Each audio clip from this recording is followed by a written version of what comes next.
প্রথম আলো এবং ডেইলি স্টারের ঘটনায় আমাকে স্থানীয় কূটনৈতিক মহলে এবং বিদেশে কথা শুনতে হয়েছে। প্রথম আলো এবং ডেইলি স্টারের উপরে আক্রমণ, এবং এই ধরনের আক্রমণ আমরা আগে দেখিনি। এটা ছিল স্বাধীন গণমাধ্যমের ওপর একটা আক্রমণ।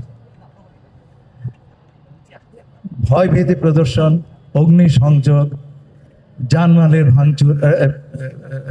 বিধ্বংস করা, ভাঙচুর করা, এগুলো একটা সভ্য সমাজের অংশ হতে পারে না। প্রথম আলো এবং ডেইলি স্টারের ঘটনায় আমাকে স্থানীয় কূটনৈতিক মহলে এবং বিদেশে কথা শুনতে হয়েছে। মাননীয় স্বরাষ্ট্রমন্ত্রী যে কথাটি বললেন, আমাদের মাথা হেঁট হয়ে গেছে।